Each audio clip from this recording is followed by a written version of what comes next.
Meu marido sofreu um acidente e foi parar no hospital. Na ala ao lado, ninguém vinha visitar uma senhora idosa. Eu levava comida para ela 3 vezes por dia. Antes de receber alta, ela segurou minha mão e sussurrou: "Fuja dele." Mas antes de eu continuar, me conta aqui nos comentários de onde está ouvindo minha história. Quero muito saber até onde ela está chegando. Meu nome é Carmen, tenho 55 anos e até alguns meses atrás eu achava que conhecia minha própria vida. Estava errada. Agora sei que estava cega. Se você está me ouvindo, de onde quer que seja, saiba que cada palavra que eu vou dizer é verdade. A verdade que eu levei quase 30 anos para enxergar. Eu estava sentada numa sala da vara de família em Ribeirão Preto, com paredes bege e aquele cheiro característico de papel velho e tinta de carimbo. Do outro lado da mesa, Eduardo evitava meus olhos. Ao lado dele, o advogado caro que a mãe dele tinha pago folheava documentos com a indiferença de quem faz isso todos os dias. Na fileira de cadeiras atrás de Eduardo, Valéria me fuzilava com o olhar. Minha ex-sogra. Ela usava um talher cor de vinho e um colar de pérolas que custava mais do que eu ganhava em 3 meses. E olha que eu trabalhava há 18 anos na mesma empresa. Mesmo ali, mesmo derrotada, ela fazia questão de parecer superior. O servidor pigarreou. "Senhora Carmen Aparecida Ferreira, por favor, assine aqui. E aqui. E na última página." Minha mão foi até o broche azul na blusa. A pedra fria contra os dedos. Força. Coragem. Tudo que uma velha sábia tinha me ensinado. Assinei. Minha mão não tremeu. Dizem que a gente reconhece o fim de um casamento no momento em que assina os papéis. Mentira. Eu reconheci o meu fim numa cama de hospital, segurando a mão enrugada de uma desconhecida que me disse 4 palavras que mudaram tudo. Fuja dele, minha filha. Mas para entender como cheguei àquela sala do fórum, com a coluna ereta e a consciência limpa, preciso voltar alguns meses. Para uma quinta-feira de outubro, em que o ar-condicionado do escritório tinha quebrado, e eu suava sobre uma pilha de notas fiscais, desejando que alguma coisa, qualquer coisa, quebrasse a monotonia daquela vida que eu fingia ser feliz. O ventilador do escritório empurrava ar quente de um lado para o outro sem refrescar nada. Eu estava na minha mesa, da mesma transportadora onde eu trabalhava há 18 anos. Meu celular tocou. Número desconhecido. "Alô? Senhora Carmen Aparecida Ferreira?" Uma voz feminina, profissional, com aquela frieza que só funcionários de hospital conseguem ter. "Aqui é do pronto-socorro do Hospital das Clínicas. O senhor Eduardo Aparecido de Souza deu entrada aqui. Acidente de trânsito. A senhora pode vir?" Eu não lembro de ter desligado o telefone. Só lembro de estar no banco de trás de um táxi, agarrada ao cinto de segurança, murmurando: por favor, que esteja tudo bem, que a casa não desmorone. Engraçado, não é?" Eu estava preocupada com a casa, com o papel de esposa que eu representava há quase 30 anos. Em nenhum momento eu pensei no Eduardo como pessoa, na dor que ele podia estar sentindo. Isso me envergonha até hoje, mas é a verdade. O Hospital das Clínicas de Ribeirão Preto tem aquele cheiro característico de desinfetante e álcool. Luzes fluorescentes zumbindo no teto, corredores que parecem não ter fim. Eu andava rápido, perguntando para qualquer pessoa de jaleco onde ficava a ortopedia. Quando finalmente encontrei o quarto certo, meu coração batia tão forte que eu conseguia ouvir nas orelhas. Eduardo estava deitado numa cama alta, a perna esquerda suspensa por um sistema de roldanas e envolta em gesso do tornozelo até a coxa. Tinha um hematoma roxo debaixo do olho direito e escoriações no braço. O rosto estava virado para a janela, olhando para nada. Os médicos tinham dito que ele precisaria de cirurgia. Fratura exposta, complicada. A recuperação ia ser longa. "Eduardo!" Eu corri até ele, peguei sua mão, as palavras saindo atropeladas. "Meu Deus, Eduardo! Como você está? O que aconteceu? Os médicos disseram alguma coisa?" Eu vim o mais rápido que consegui. Quando ligaram, eu quase morri de susto. Achei que... Demorou. A voz dele me cortou no meio da frase. Ele nem tinha virado a cabeça. "O quê?" Demorou. "Eu estou aqui desde meio-dia. Onde você estava?" Engoli o resto das palavras junto com alguma coisa amarga que subiu pela minha garganta. "Me ligaram faz menos de 1 hora, Eduardo. Eu vim direto." 1 hora. Ele bufou, ainda olhando para a janela. Tô aqui largado desde o almoço e você aparece agora. Eu não sabia. Ninguém me avisou antes. Eu juro que... Tá, tanto faz. Silêncio. Eu fiquei ali, de pé ao lado da cama, com a mão ainda estendida no ar, sem saber o que fazer com ela. O coração que tinha batido tão forte de preocupação, agora batia de outra coisa. Alguma coisa que eu não queria nomear. Você está com dor? Quer que eu chame a enfermeira? Quero que você vá em casa e traga minhas coisas. Carregador do celular, uma muda de roupa. A comida aqui é intragável. Vê se traz alguma coisa decente para eu comer. Tá, eu vou buscar. E não demora dessa vez. Ele finalmente virou o rosto. Me olhou. Mas não era o olhar de um marido aliviado por ver a esposa.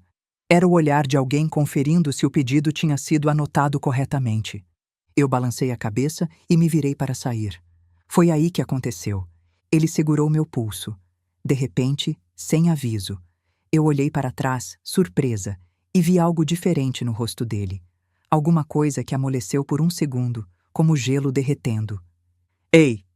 O quê? Desculpa. É que... Ele respirou fundo. Foi um susto, sabe? O carro capotando, o barulho. Eu pensei que ia morrer ali. Aí acordo nessa cama sozinho, sem saber de nada. Meu coração apertou. Ali estava. Ali estava o Eduardo de antes. O homem por quem eu me apaixonei. O homem que me fazia acreditar que tudo valia a pena. Eu entendo, eu disse baixinho. Deve ter sido horrível. Foi. Eu me inclinei e beijei a testa dele. Ele fechou os olhos. Por um momento, só um momento, éramos um casal de novo. Dois velhos conhecidos dividindo um instante de verdade. Mas quando eu me afastei, ele já estava olhando para o celular. Vai logo, e não esquece o carregador. Esse aqui tá quase morrendo. O momento tinha passado. A porta se fechou atrás de mim com um clique suave. Eu estava andando pelo corredor quando vi pela primeira vez. Uma mulher idosa, sentada num banco de plástico azul. Devia ter uns 70 e muitos anos. Cabelos brancos presos num coque frouxo. A perna direita engessada. As mãos cruzadas no colo tinham aquela magreza frágil de quem viveu muito e comeu pouco. Ela olhava para o corredor vazio com uma expressão que eu conhecia bem. Era a expressão de quem espera alguém que não vai chegar. Nossos olhos se cruzaram. Eu devia ter continuado andando, mas alguma coisa naquele olhar me fez parar. A senhora está bem? Obrigada, querida. Só estou descansando um pouco. A senhora está sozinha? Meu filho trabalha em Manaus, plataforma de petróleo. Disse que vem quando conseguir folga. Ela deu um sorriso pequeno. Enquanto isso, eu vou esperando. A senhora já comeu hoje? O silêncio que veio depois foi resposta suficiente. Espera aqui, eu volto já. Desci até o refeitório do hospital. Comprei 2 porções de canja, 2 pães, 2 sucos. Voltei para o corredor da ortopedia. A senhora ainda estava lá. Não tinha se movido 1 centímetro. Trouxe para a senhora. Não é grande coisa, mas é quentinho. Ela olhou para a bandeja como se eu estivesse oferecendo ouro. Querida, não precisava. Eu não tenho como pagar. Não é para pagar, é para comer. Sentei no banco ao lado dela. Abri a canja. Entreguei a colher. Por um momento, achei que ela fosse recusar. Mas a fome venceu o orgulho. Ela comeu devagar, com cuidado, como quem saboreia cada colherada. Entre uma e outra, me olhava de canto, como se estivesse tentando me decifrar. Como a senhora se chama? Perguntei. Iracema. Iracema Nogueira. Eu sou Carmen. Carmen. Ela repetiu meu nome como se estivesse provando o som. Bonito nome. Minha avó se chamava Carmen. O que aconteceu com a senhora, dona Iracema? Foi queda? Foi. Em casa, pode acreditar? 40 anos morando no mesmo lugar e vou escorregar justo agora no corredor de madrugada. Acordei no chão sem conseguir levantar. Sorte que a vizinha ouviu meu grito. E sua família? Além do filho em Manaus? Tem minha filha, Cláudia. Também mora lá. Casada, 3 netos pequenos. O sorriso dela era terno e conformado ao mesmo tempo. A vida vai levando a gente para longe, não é? Quando a gente vê, tá tudo espalhado. Eu assenti, pensando na minha própria mãe. Dona Célia. 78 anos, morando sozinha numa casa no bairro Ipiranga, do outro lado da cidade. Fazia quanto tempo que eu não ia lá? Quanto tempo que eu não ligava direito? Eduardo não gostava de ir. Achava o bairro simples demais, a casa pequena demais, as conversas sem graça. E eu, para não contrariar, fui espaçando as visitas até elas praticamente desaparecerem. Seu marido é o moço do quarto ali na frente? Dona Iracema perguntou, apontando com a colher. É, Eduardo. Quebrou a perna num acidente de carro. Coitado. E você está cuidando dele? É o que esposa faz, não é? Ela me olhou por um momento longo demais. Depois voltou a tomar a canja, sem dizer mais nada. Quando cheguei em casa naquela noite, o apartamento estava escuro e silencioso. Preparei a marmita para Eduardo. Arroz, feijão, bife acebolado. Guardei o carregador do celular na bolsa junto com uma muda de roupa. No bolso da calça que eu ia levar, achei um post-it amassado com uma data escrita à mão. Não reconheci. Guardei no bolso da minha calça sem saber por quê. Depois sentei no sofá da sala e fiquei olhando para o nada. O silêncio era absoluto. Meu olhar caiu no telefone. Na lista de contatos, o nome da minha mãe brilhava esperando ser tocado. Eduardo nunca gostou de Dona Célia. Sua mãe é muito simples, Carmen. E eu, aos poucos, fui acreditando. Fui cortando os laços até não sobrar quase nada. Disquei o número antes que pudesse mudar de ideia. Alô? A voz da minha mãe atendeu no segundo toque. Mãe? Sou eu. O Eduardo sofreu um acidente. Está no hospital. E você, filha? Como você está? A pergunta me pegou desprevenida. Fazia tempo que alguém me perguntava como eu estava. Não como Eduardo estava, mas como eu. Eu... Minha voz engasgou. Eu não sei, mãe. Quer vir dormir aqui? Seu quarto tá arrumado. Sempre tá. Não precisa. Estou bem. A porta tá sempre aberta, filha. Sempre. Desliguei. Fiquei olhando para a tela escura do celular. Quando foi que eu me afastei tanto? Quando foi que a voz da minha própria mãe virou um som estranho, quase desconhecido? Eu sabia a resposta, mas ainda não estava pronta para encará-la. Os primeiros dias se misturaram numa rotina exaustiva. De manhã, eu acordava às 5, preparava o café da manhã de Eduardo, pão de queijo, frutas picadas, café coado, e levava para o hospital antes de ir trabalhar. Na hora do almoço, voltava com a marmita. À noite, levava o jantar e ficava até a hora da visita terminar. Eduardo reclamava de tudo. A comida estava fria, a comida estava quente demais. O café não era do tipo que ele gostava. Eu ouvia, pedia desculpas, prometia melhorar. Era o que eu sempre fazia. E todo dia, na ida ou na volta, eu passava pelo corredor da ala feminina e encontrava a Dona Iracema. Ela estava sempre no mesmo lugar, sentada no banco de plástico ou numa cadeira de rodas perto da janela, sempre sozinha. Eu levava comida para ela também. Filha, você não pode ficar gastando seu dinheiro comigo, ela dizia. Eu fiz demais, sobrou, era mentira. Eu fazia porções separadas de propósito. Eduardo explodiu. Eu tinha levado o almoço, arroz, feijão, bife acebolado. A mesma coisa que ele comia em casa todo dia. Ele abriu a marmita, olhou para dentro e jogou a colher com tanta força que respingou o molho no lençol. De novo isso? Pelo amor de Deus, Carmen, eu tô enjoado de bife. Você disse que gostava. Gostava. Agora enjoei. É tão difícil de entender? Eu fiquei parada, segurando a alça da bolsa térmica. Amanhã eu faço outra coisa. Deixa. Não quero mais. Ele empurrou a marmita e pegou o celular. Come você. Ou dá para sua amiguinha velha lá do corredor, já que você passa mais tempo com ela do que comigo.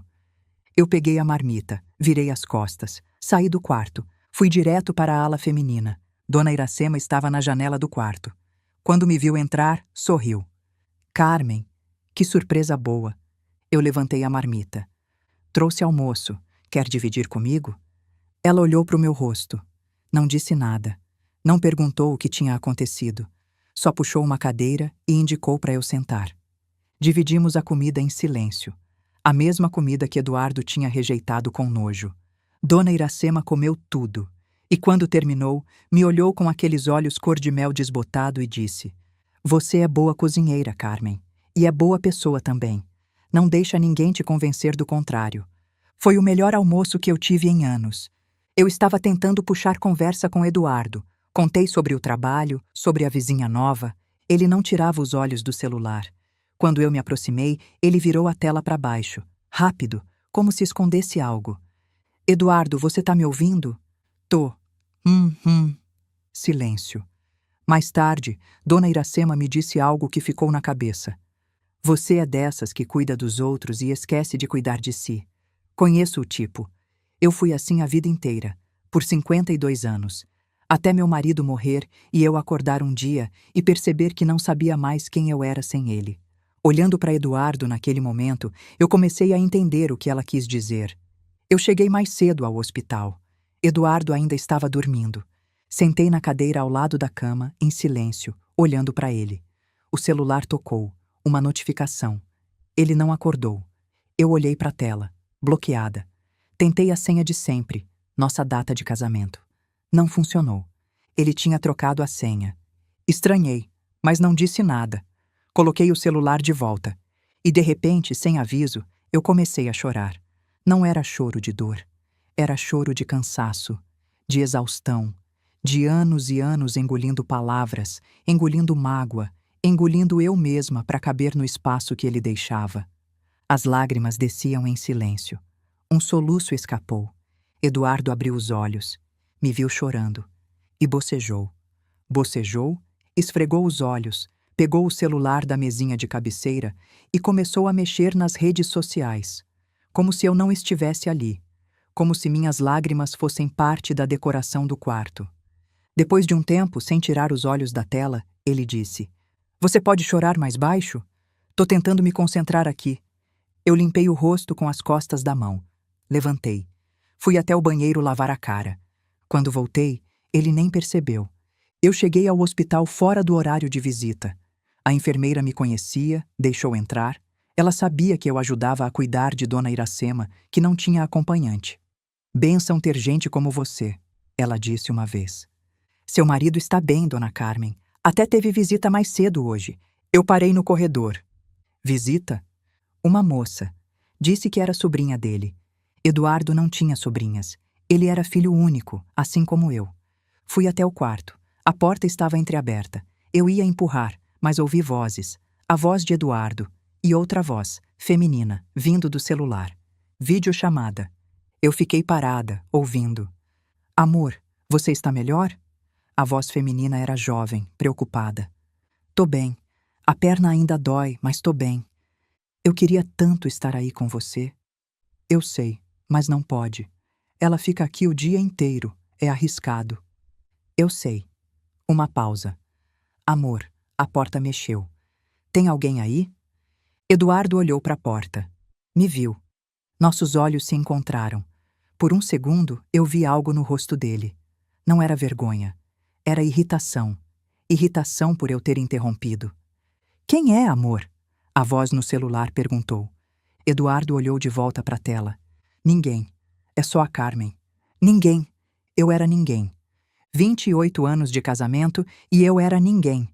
Fiquei parada na porta por mais alguns segundos, ouvindo os dois continuarem a conversa como se eu fosse invisível. Como se eu fosse um móvel. Como se eu fosse nada.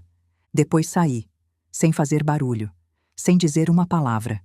Naquela noite, eu não consegui dormir. "Você é melhor que filha para mim", Dona Iracema disse naquela noite, quando eu arrumava o travesseiro dela antes de ir embora. Eu sorri, mas o sorriso saiu torto. "A senhora é muito gentil." "Não é gentileza, é verdade." Ela segurou minha mão com aqueles dedos finos e frios. "Meus filhos me amam. Eu sei que amam. Mas a vida levou eles para longe, e amor de longe é diferente. Amor de perto, do tipo que aparece todo dia com comida e pergunta se eu estou bem. Isso é raro." Eu senti alguma coisa se mover dentro de mim. Uma rachadura pequena, quase imperceptível, no muro que eu tinha construído ao redor de tudo que eu não queria sentir. "Descansa, Dona Iracema. Amanhã eu volto." "Eu sei que volta." Ela apertou minha mão uma última vez. "Você é das que volta." Dona Iracema me fez uma pergunta que eu não esperava. Estávamos no corredor. Eu sentada no banco ao lado dela, as duas olhando para o movimento dos enfermeiros que iam e vinham. Carmen, posso te perguntar uma coisa? Claro. Você cuida de mim há uma semana.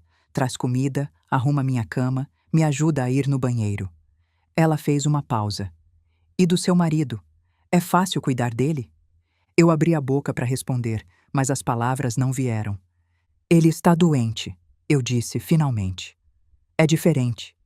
Eu não perguntei se é diferente. Perguntei se é fácil. Silêncio. Não, eu admiti, quase num sussurro. Não é fácil. E cuidar de mim? É fácil? Eu pensei na pergunta. Nas manhãs em que eu acordava ansiosa para ver Dona Iracema, saber como ela tinha passado a noite. Na alegria que eu sentia quando ela comia tudo e pedia mais. Na paz que eu sentia sentada ali, no corredor, tricotando silêncio junto com ela. É, eu disse. É fácil. Ela assentiu, como se eu tivesse confirmado algo que ela já sabia. Cuidar de quem agradece é fácil. Cuidar de quem acha que é obrigação. Ela deixou a frase no ar. Eduardo está passando por um momento difícil, eu disse, mais para mim do que para ela. Ele não é assim normalmente. É a dor, o tédio, a frustração de estar preso na cama. Eu também estou com dor. Também estou entediada. Também estou presa numa cama. Ela me olhou de frente. E mesmo assim, eu agradeço você todo dia. Todo dia, Carmen. Porque gratidão não depende de circunstância, depende de caráter. Eu não consegui responder. Deixa eu te perguntar outra coisa, ela continuou.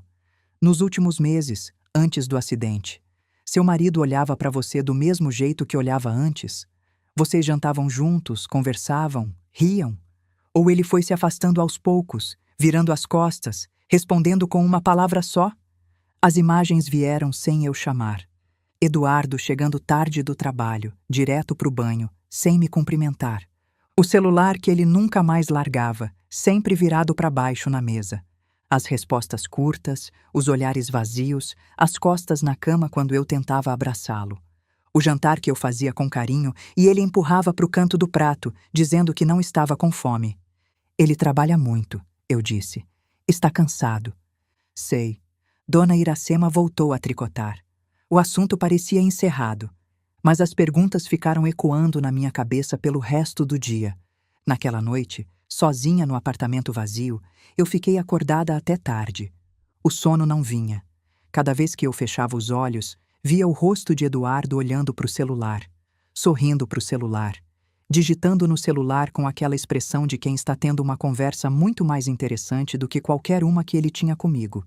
Quando foi a última vez que ele sorriu assim para mim? Eu tentei lembrar. Tentei mesmo. Vasculhei a memória atrás de um momento, um único momento nos últimos meses em que Eduardo tinha me olhado com carinho, com desejo, com qualquer coisa além de indiferença. Não encontrei. O filho de Dona Iracema chegou. Eu estava no corredor quando vi um homem magro, de uns 50 anos, correndo em direção ao quarto dela. Ele tinha olheiras fundas e a barba por fazer de quem viajou a noite inteira. Mãe! Ele se jogou de joelhos na frente dela, agarrou suas mãos, encostou a testa nelas. Me perdoa por ter demorado tanto. A empresa não queria liberar, eu tive que brigar, tive que... Calma, Newton. Dona Iracema acariciava o cabelo dele como se ele ainda fosse criança. Você veio. É o que importa. Eu fiquei parada na porta, sem saber se entrava ou saía. Newton levantou a cabeça, me viu, se levantou depressa. A senhora é a Carmen? Ele veio na minha direção, os olhos ainda vermelhos. Minha mãe não para de falar na senhora. Muito obrigado por tudo. Quanto eu devo? Eu pago, pode falar o valor. Não deve nada. Mas a comida, os cuidados... Eu não fiz por dinheiro. Fiz porque quis. Ele me olhou como se eu fosse de outro planeta. Tem certeza? Absoluta. Dona Iracema chamou do quarto. Newton, vem cá. Deixa a Carmen em paz e vem conversar com sua mãe direito. Ele apertou minha mão uma última vez e foi. Eu fiquei ali, olhando os dois abraçados, e senti uma coisa estranha no peito. Não era inveja, não era tristeza. Era reconhecimento. Reconhecimento de algo que eu tinha perdido sem perceber e que estava ali, diante de mim, vivo e real. Uma família de verdade. Mais tarde, Dona Iracema me chamou para o quarto. Newton tinha saído para resolver papelada e ela queria conversar a sós. Fecha a porta, filha. Eu fechei. Ela tirou debaixo do travesseiro um lenço de tecido, bordado nas bordas com flores miúdas. Dentro havia uma nota de dinheiro. Eu olhei para a nota. Era antiga, amarelada. Uma nota de 500 cruzeiros. Quero que você fique com isso, Dona Iracema disse. Dona Iracema, isso não vale mais nada. Essa moeda nem existe mais. Eu sei. É exatamente esse o ponto. Eu olhei para ela sem entender. Ela deu um tapinha no colchão, me chamando para sentar. Eu sentei. Essa nota, quando eu era moça, era dinheiro de verdade. Dava para fazer compra do mês, pagar conta, juntar para uma emergência. Meu pai me deu quando eu fiz 15 anos. Guarda para quando precisar, ele disse. E a senhora guardou todo esse tempo? Guardei, por décadas. Ela pegou a nota das minhas mãos, olhou para ela com algo parecido com carinho. E aí vieram os planos econômicos. Cruzeiro virou cruzado novo, virou cruzeiro de novo, virou cruzeiro real, virou real. E essa nota que valia tanto virou isso aqui. Papel. Lembrança. Mais nada. Ela colocou a nota de volta na minha mão, fechou meus dedos em volta. Tem coisas na vida que parecem valiosas, Carmen, que a gente segura com toda a força, achando que são ouro. Mas quando a gente olha de verdade, são só papel. Promessas vazias, casamentos que ficaram só no nome, homens que dizem eu te amo, mas já não sentem nada. Eu senti as lágrimas subindo, mas segurei. E tem coisas que parecem não valer nada, ela continuou. Uma estrangeira que para no corredor e pergunta se você tá bem. Uma mão que segura a sua quando você está sozinha. Um prato de comida dividido em silêncio. Essas coisas não têm preço, não têm valor de mercado, mas são as únicas que realmente importam. Eu olhei para a nota velha na minha mão. 500 cruzeiros, uma fortuna virada a pó. Guarda isso, Dona Iracema disse. E quando você tiver dúvida, quando não souber se deve ficar ou ir, se deve aguentar ou reagir, olha para essa nota e pergunta: o que eu tenho é ouro ou é cruzeiro velho? Vale a pena segurar ou é hora de soltar? E se for cruzeiro velho? Eu perguntei com a voz embargada. Se eu descobrir que é tudo papel? Aí você para de fingir que é ouro e vai atrás do que é verdadeiro. Eu ainda estava processando as palavras de Dona Iracema quando ela pediu para eu ajudá-la a ir até o quarto de Eduardo. Quero conhecer seu marido, ela disse. Me ajuda a chegar lá. Eu hesitei. Dona Iracema, acho que não é uma boa hora. Ele está de mau humor, não vai... Carmen. A voz dela era suave, mas firme. Me leva lá. Eu a ajudei a se sentar na cadeira de rodas e a empurrei pelo corredor até o quarto de Eduardo. Ele estava deitado, mexendo no celular como sempre.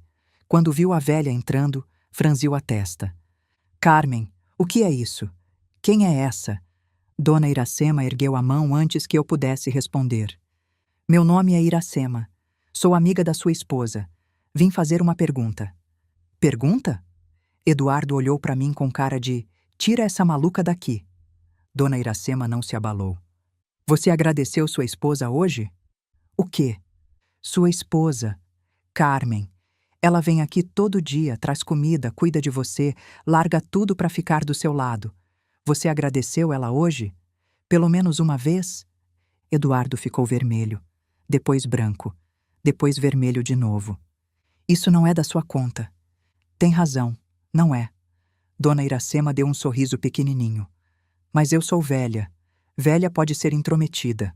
Faz parte. Carmen, tira ela daqui. Agora. Eu empurrei a cadeira de rodas de volta para o corredor. Meu coração batia tão forte que eu mal conseguia respirar. Quando estávamos longe o suficiente, Dona Iracema segurou minha mão. Você viu o que eu vi? Vi. Então não preciso falar mais nada. Mas ela falou. Naquela noite, enquanto eu arrumava as coisas dela para o dia seguinte, ela falou. Carmen, eu vou te contar uma coisa que eu não conto para muita gente. Eu parei de dobrar a toalha. Olhei para ela. Eu fui casada por 52 anos. Meu marido era um homem direito, trabalhador, bom pai. Mas durante um tempo, Ele não foi um bom marido. Sentei na beirada da cama. O que aconteceu? Eu descobri mensagens. Cartas, na verdade, naquela época não tinha celular. Cartas de uma mulher, uma colega de trabalho dele.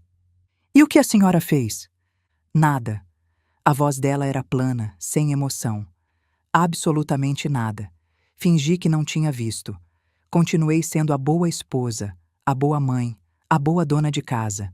E ele continuou fazendo o que fazia, até que a outra mulher cansou e terminou. Ele nunca soube que a senhora descobriu? Nunca. E eu levei anos para perdoar. Décadas. Talvez eu nunca tenha perdoado de verdade.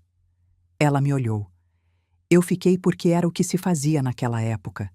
Porque eu tinha medo de ficar sozinha, medo do que os outros iam dizer, medo de não conseguir sustentar os filhos, medo de tudo. E se a senhora pudesse voltar atrás? Eu não sei. Sinceramente não sei. Eram outros tempos, outras circunstâncias. Ela pegou minha mão. Mas você, Carmen, você vive em outro mundo. Você tem escolhas que eu não tinha. E você ainda tem tempo. Tempo para quê? Para decidir se o que você tem é ouro ou cruzeiro velho. E para agir de acordo. A vida tem dessas ironias. No mesmo dia em que Dona Iracema me deu a nota de cruzeiro e falou sobre verdade e mentira, sobre ouro e papel, eu vi a primeira prova concreta de que meu casamento era tudo, menos ouro. Era noite. Eduardo tinha tomado o remédio para dor e adormecido cedo. Eu estava no quarto, no sofá de acompanhante, fingindo ler uma revista enquanto esperava a hora de ir embora. O celular dele vibrou na mesinha de cabeceira. Vibrou uma vez, duas, três. Eu olhei para ele, dormindo pesado, a boca entreaberta, a respiração ruidosa. Olhei para o celular. A tela brilhava no escuro. Uma notificação de mensagem. Eu me levantei. Meu coração batia forte demais. Minhas mãos tremiam. Não era certo. Eu sabia que não era certo. Vasculhar o celular do marido era invasão de privacidade, era desconfiança, era tudo que uma boa esposa não deveria fazer. Mas as palavras de Dona Iracema ainda ecoavam na minha cabeça. Será que o que eu tenho é ouro ou é cruzeiro velho? Eu peguei o celular. A tela mostrava uma prévia da mensagem. Um nome, uma letra só. L. Hart. E as primeiras palavras. Tô com saudade. Quando você vai poder? O resto estava cortado. Mas eu já tinha visto o suficiente. Coloquei o celular de volta na mesinha. Exatamente no mesmo lugar. Exatamente na mesma posição. Eduardo continuou dormindo. Eu fiquei acordada a noite inteira. As semanas seguintes foram um borrão de descobertas que eu não queria fazer, mas não conseguia evitar. Cada memória dos últimos meses voltava agora com um significado diferente.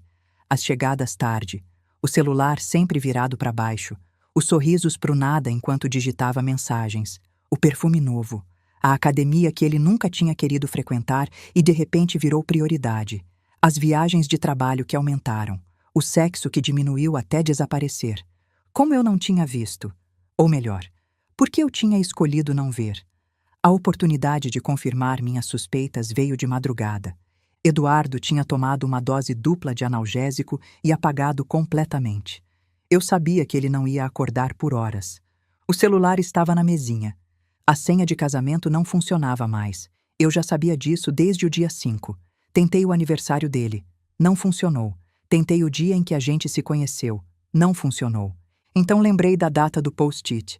Aquele que eu tinha achado no bolso da calça dele, no primeiro dia. Eduardo sempre usava datas importantes como senha. Era previsível assim. Digitei a data. O celular desbloqueou. Eu soube, naquele momento, que a data era o aniversário dela, da outra. Abri o WhatsApp. O contato L Coração estava no topo. Luciana. As mensagens eram um soco no estômago. Amor, tô morrendo de saudade. Quando você sai do hospital? Não aguento mais essa situação. Você prometeu que ia resolver. E as respostas dele. Calma, meu amor. Logo, logo. Ela não desconfia de nada. Confia em mim cegamente. Quando eu me recuperar, a gente conversa sobre o próximo passo. Te amo mais que tudo. Eu li cada mensagem, uma por uma, com os olhos secos e o coração em pedaços. Fotos, dezenas de fotos, Uma mulher de uns 30 e poucos anos, cabelo castanho, sorriso largo, vestido de verão na praia, biquíni numa piscina, selfies numa cama que não era a nossa. Entendi. A sobrinha que tinha visitado Eduardo no hospital era ela. Transferências bancárias, Pix de 2.000, 3.000 reais, todo mês, para Luciana S. Eu calculei na cabeça. Nos últimos 6 meses, ele tinha mandado mais de 15.000 reais para ela. 15.000 reais do nosso dinheiro, da nossa conta conjunta. 15.000 reais enquanto eu usava o mesmo sapato até furar. Enquanto eu comprava shampoo de marca barata. Enquanto eu esticava cada centavo achando que estava construindo um futuro. Mas tinha mais. Uma compra no cartão que me fez gelar. Vivara. 4.800 reais. Data. 15 de março. 15 de março era meu aniversário. Naquele dia, Eduardo disse que as coisas estavam apertadas, que não ia dar para presente, que a gente comemoraria depois, quando a situação melhorasse. Eu tinha entendido. Disse que não precisava. Disse que a gente podia jantar em casa mesmo, que eu fazia uma lasanha.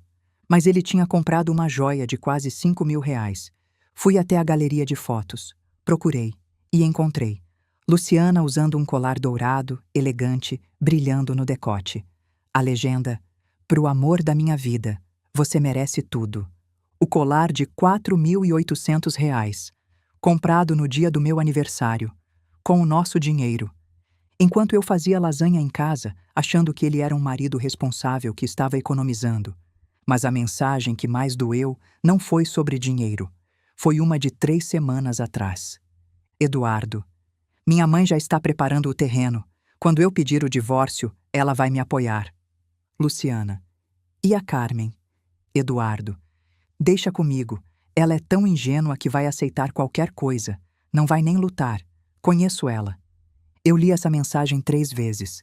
Ela é tão ingênua que vai aceitar qualquer coisa. Não vai nem lutar. Conheço ela. Ele achava que me conhecia. Achava que eu era fraca, previsível, fácil de manipular. E a pior parte. Até aquele momento ele estava certo. Coloquei o celular de volta, exatamente onde estava. Deitei no sofá, fechei os olhos. Não dormi. Mas pela primeira vez em muito tempo, eu sabia exatamente o que eu precisava fazer. Na manhã seguinte, fui até Dona Iracema antes de ir ver Eduardo. "Você está diferente", ela disse, assim que me viu. "O que aconteceu?" Eu contei, tudo. O celular, as mensagens, as fotos, o dinheiro. A frase que não saía da minha cabeça. Ela ouviu em silêncio. Quando terminei, não disse, "Eu avisei." Não disse, "Você devia ter percebido antes." Não disse nada disso. Só segurou minha mão e falou, "E agora? O que você vai fazer?" "Não sei ainda." "Sabe sim."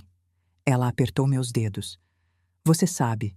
Só está com medo de admitir." Eu respirei fundo. "Eu vou lutar", eu disse.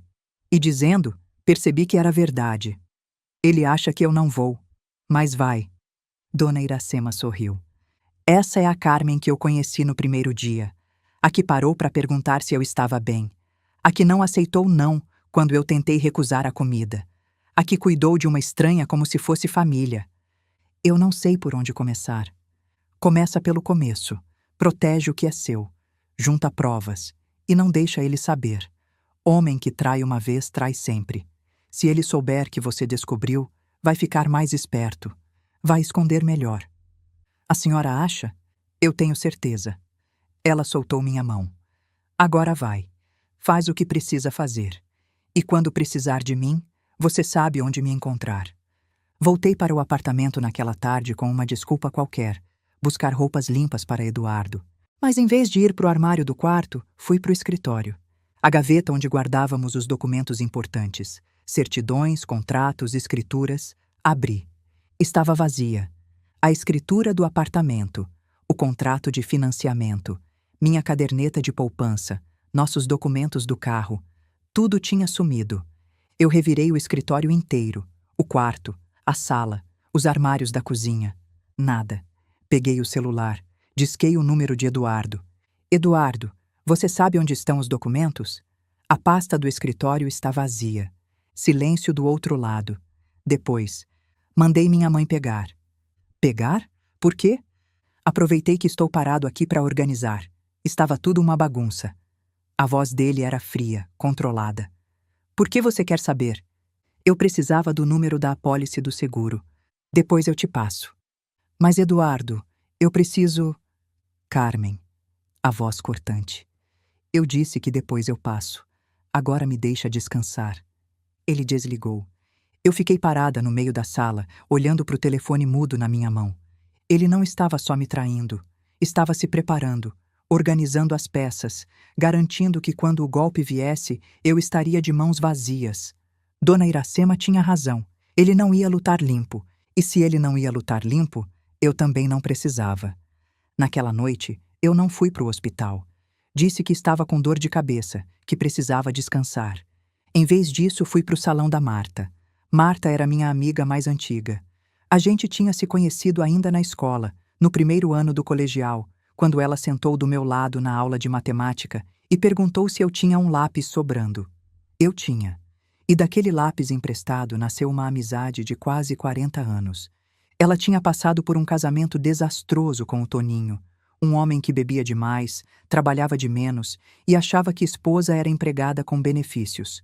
Quando ela finalmente reuniu coragem para pedir o divórcio, todo mundo disse que ela estava louca.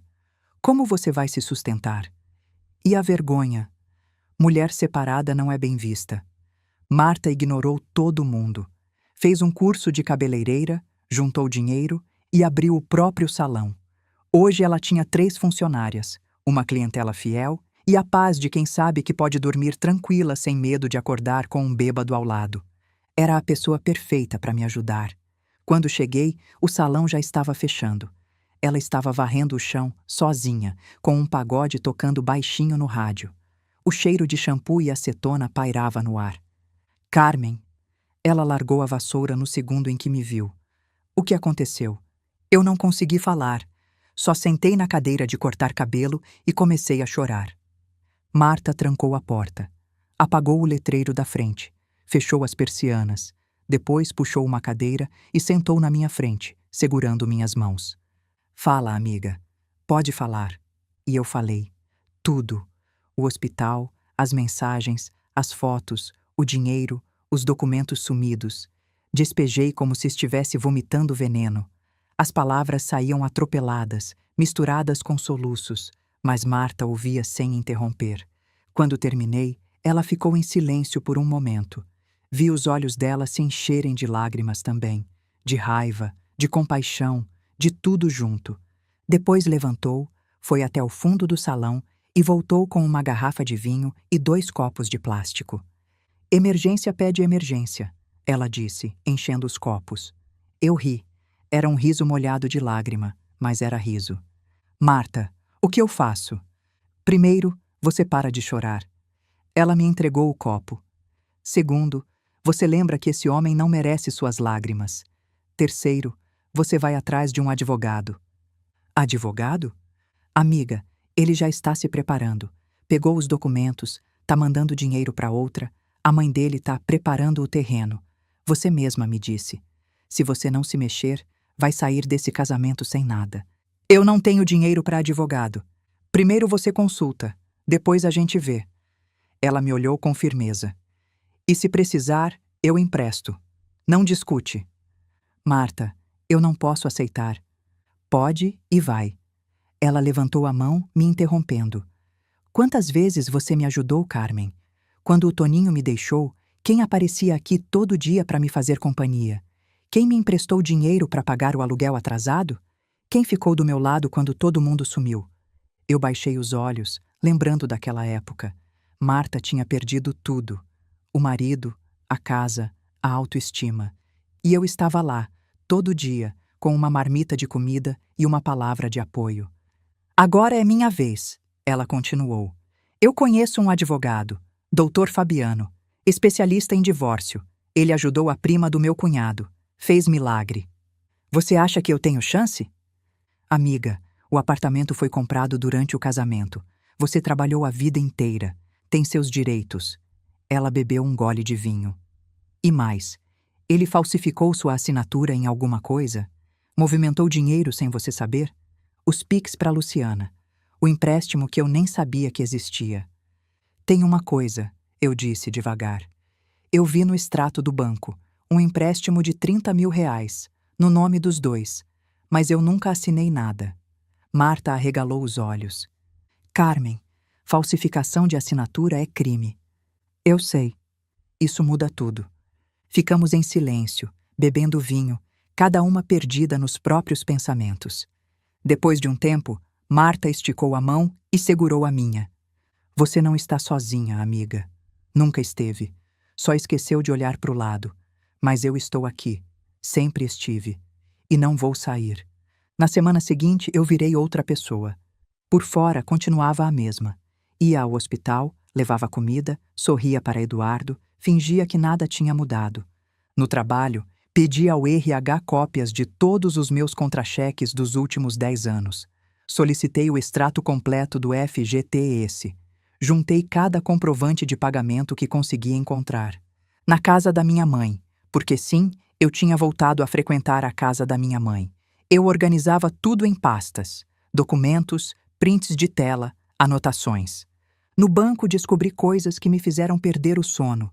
O empréstimo de 30 mil reais, feito no balcão do banco, com uma assinatura que parecia minha, mas que eu nunca tinha dado. Eduardo devia ter treinado, ou pedido para alguém fazer. Os Pix mensais para a Luciana. As retiradas em dinheiro vivo que Eduardo fazia sem me consultar. Tudo documentado, tudo fotografado, tudo guardado num lugar que ele nunca ia encontrar. E em algum momento, no meio dessa loucura, eu encontrei minha mãe de novo. Não foi planejado. Foi acontecendo. A primeira noite que eu dormi na casa dela, no quarto que ainda tinha meus pôsteres de adolescente na parede, eu achei que ia ser estranho, que a gente não ia ter assunto, que o silêncio ia ser constrangedor. Mas não foi assim. Na primeira noite, jantamos em silêncio. Arroz, feijão, ovo frito.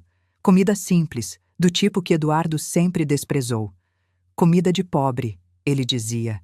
E eu, para agradar, tinha parado de cozinhar assim há anos. Está bom para você? Minha mãe perguntou insegura. Posso fazer outra coisa. Está perfeito, mãe. Sério. Na segunda noite, ela estava na máquina de costura quando eu cheguei. O barulho ritmado da agulha subindo e descendo me transportou para a infância de um jeito que eu não esperava. Você ainda costura para fora? Perguntei. Às vezes, mais por costume do que por necessidade. Eu adorava esse barulho, eu disse quase sem perceber. Quando eu era pequena, eu dormia ouvindo você costurar. Me fazia sentir segura. Minha mãe parou a máquina. Me olhou com os olhos cheios d'água. Você nunca me disse isso. Eu sei. Desculpa. Na terceira noite, eu ajudei ela a lavar a louça. Lado a lado na pia pequena, os cotovelos se esbarrando. Faz tempo que ninguém me ajuda com a louça, ela disse baixinho. Desculpa, mãe, por ter sumido esses anos. Você não sumiu. Você casou. Não, eu sumi. O Eduardo não gostava de vir aqui, e eu... Eu sei, filha. Eu sempre soube. Eu larguei o prato que estava enxugando. Por que você nunca falou nada? Porque você tinha que descobrir sozinha. Certas coisas a gente não pode ensinar. Só aprender. Foi na quarta noite que tudo mudou. Eu estava deitada no quarto de infância, olhando para o teto, sem conseguir dormir. O celular vibrou na mesinha. Mensagem de Eduardo. Carmen, por favor, a gente pode conversar. 28 anos não podem acabar assim. Eu errei, eu sei, mas eu te amo. Sempre amei. Volta para casa. A gente resolve isso juntos. Eu li a mensagem 10 vezes. Cada vez que lia, sentia uma coisa diferente.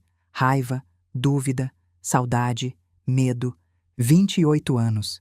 Era mais da metade da minha vida. Será que eu estava exagerando?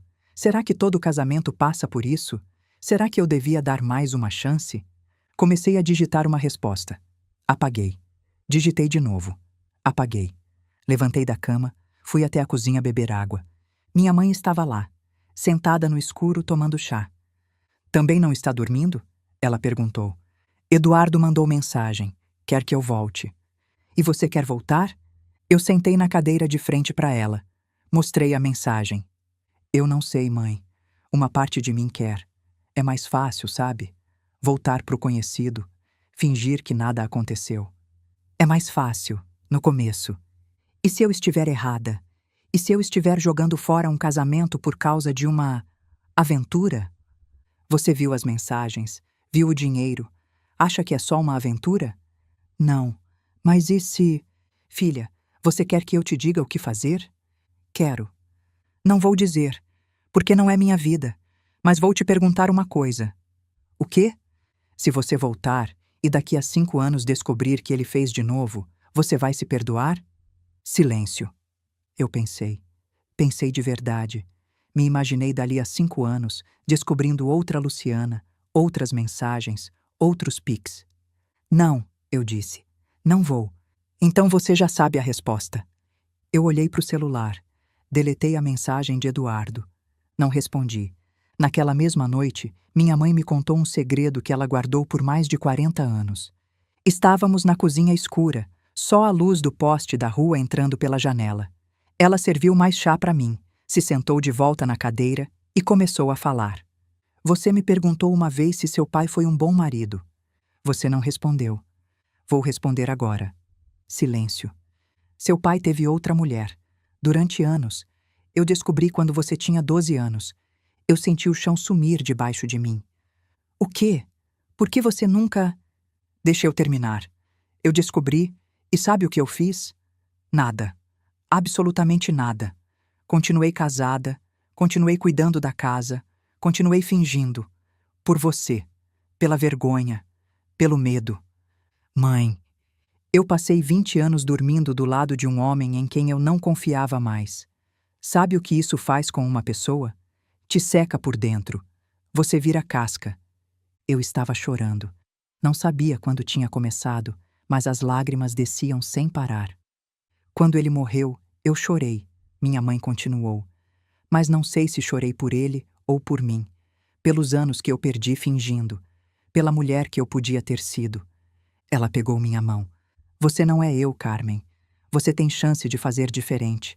De não esperar a vida passar. De não virar casca.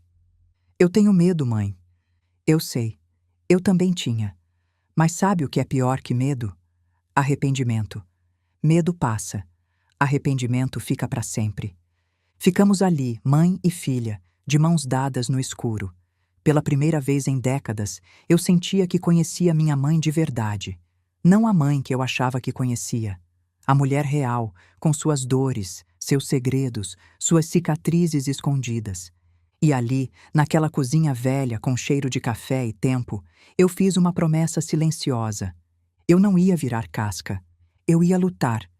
No dia seguinte, tirei a aliança do dedo pela primeira vez em 28 anos. Minha mãe olhou para o meu dedo vazio, mas não disse nada. Posso guardar aqui? Perguntei. Não quero levar de volta para o apartamento. Ela pegou a aliança da minha mão, abriu a gaveta da cômoda do quarto e colocou lá dentro, entre lenços bordados e fotos antigas. Fica aqui o tempo que precisar, ela disse. Você também. Eu a abracei, forte, apertado, do jeito que eu não abraçava há anos. Obrigada, mãe, por tudo, por me contar sobre o papai, por me deixar ficar, por... Você é minha filha, ela me interrompeu. Não precisa agradecer, só precisa me prometer uma coisa. O quê? Que você não vai fazer o que eu fiz, que você vai lutar pelo que é seu. Eu prometo. E que você vai parar de sumir, que vai voltar a ser minha filha de verdade. Eu senti as lágrimas subindo de novo. Eu prometo, mãe. Eu prometo. Ela me abraçou de volta. Um abraço apertado, de mãe, daqueles que eu não recebia há anos. E ali, na cozinha pequena, com o cheiro de café coado no pano e os móveis velhos de jacarandá, eu entendi uma coisa que tinha levado 55 anos para aprender. Eu tinha passado tanto tempo tentando ser a esposa que Eduardo queria que esqueci de ser a filha que minha mãe precisava. A ironia é que, enquanto eu me dedicava a um homem que me traía, a mulher que nunca me traiu esperava paciente, sozinha, numa casa no Ipiranga. Às vezes a gente procura amor no lugar errado, enquanto o amor certo está a um telefonema de distância. Continua. A consulta com o Dr. Fabiano foi numa terça-feira cinzenta de novembro. O escritório dele ficava no centro de Ribeirão Preto. Paredes bege, diplomas emoldurados, cheiro de ar-condicionado. Marta tinha fechado o salão para me acompanhar. "Respira", ela disse na sala de espera. "Vai dar tudo certo." A secretária chamou meu nome. Doutor Fabiano era um homem de uns 60 anos, cabelo grisalho, jeito calmo de quem já viu de tudo. Eu sentei na frente dele e contei minha história. Ele ouviu em silêncio, fazendo anotações. Quando terminei, ele disse: "Dona Carmen, vou ser direto. Seu caso é complicado, mas não é impossível. Vocês são casados em comunhão parcial de bens, o que significa que tudo que foi adquirido durante o casamento é dos dois. E o empréstimo? O de 30 mil que eu não assinei? Se conseguirmos provar falsificação de assinatura, a situação muda completamente. Falsificação é crime. E isso nos dá vantagem enorme na negociação do divórcio." "Como assim? Ou ele aceita um acordo justo, ou a senhora presta queixa. A maioria dos homens prefere perder dinheiro a perder a ficha limpa." Eu senti algo se acender dentro de mim. Poder. Pela primeira vez em meses, eu tinha algum poder. O que eu preciso fazer? Perícia grafotécnica. E documentar tudo sobre as transferências para essa tal Luciana. Eu tenho. Tirei foto de tudo. Ótimo. Ele me olhou com algo parecido com respeito. A senhora se preparou bem. Eu tive ajuda, uma amiga e uma senhora que eu conheci no hospital. Pois agradeça a elas. A maioria das mulheres que vêm aqui chegam de mãos vazias, porque o marido já escondeu tudo. A senhora está muito à frente.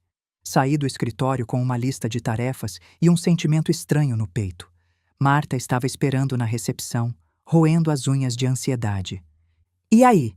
Como foi?" "Foi bom, acho." Eu respirei fundo. Ele disse que eu tenho chances.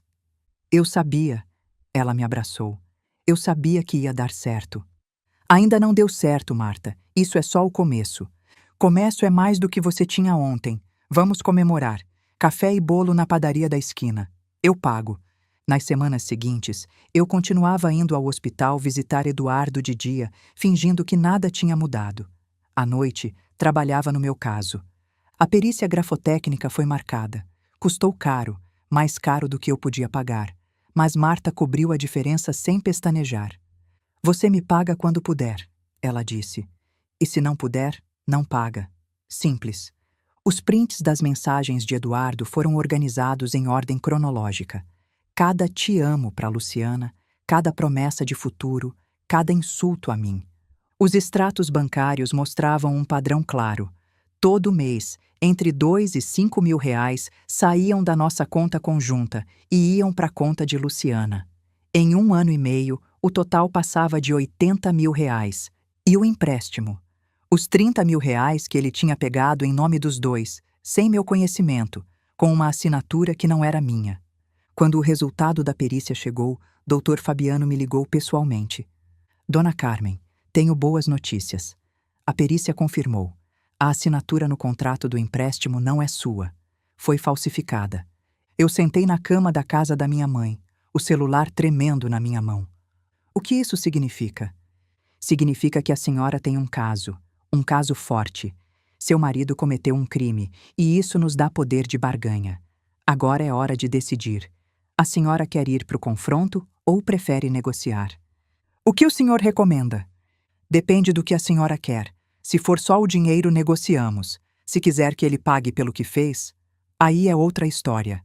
Eu pensei em Eduardo, no homem que eu tinha amado, no homem que tinha me traído, me roubado, me humilhado, no homem que achava que eu ia aceitar qualquer coisa, porque era ingênua.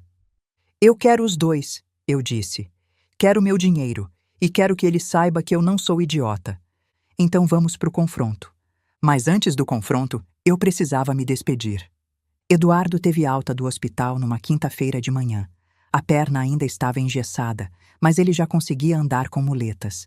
Os médicos disseram que em 2 meses estaria novo. Eu fui buscá-lo. Era o que uma boa esposa fazia. E eu ainda precisava manter a fachada, pelo menos por mais algum tempo. Ele perguntou onde eu tinha dormido nas últimas semanas. Eu disse que na casa da minha mãe. O apartamento vazio me dava ansiedade, Eduardo, e ela precisava de ajuda. Ele aceitou sem questionar. Acho que nem se importava de verdade. No caminho para casa, ele foi falando sobre os planos para o futuro. Queria reformar o apartamento, queria trocar de carro, queria viajar para o Nordeste quando a perna sarasse. A gente merece, né, Carmen? Depois de tudo que passamos. Eu concordava com a cabeça, murmurando: é verdade e com certeza nos momentos certos. Por dentro, eu pensava nos extratos, nos pics para Luciana, nas mensagens dizendo que eu era ingênua. Quando chegamos no apartamento, ele foi direto para o sofá, ligou a TV e pediu que eu fizesse um café. E traz uns biscoitos também, daqueles que eu gosto. Eu fui para a cozinha, fiz o café, trouxe os biscoitos, coloquei tudo na mesinha de centro, do jeito que ele gostava. Obrigado, ele disse, sem tirar os olhos da TV. Era a primeira vez em semanas que ele me agradecia por alguma coisa, e veio agora, quando já era tarde demais. Eduardo, eu disse, ainda de pé na frente dele. Preciso voltar para o hospital. Pra quê? Eu já tive alta. Dona Iracema, a senhora que eu visitava, ela também vai ter alta hoje. Quero me despedir. Ele fez uma careta. Aquela velha intrometida. Ela foi muito importante para mim esses dias. Sei. Ele deu de ombros. Vai lá então. Mas não demora. Dona Iracema estava sentada na cama, toda arrumada, com uma mala pequena aos pés. Newton estava ao lado dela, conferindo os papéis da alta. Carmen! O rosto dela se iluminou quando me viu. Você veio!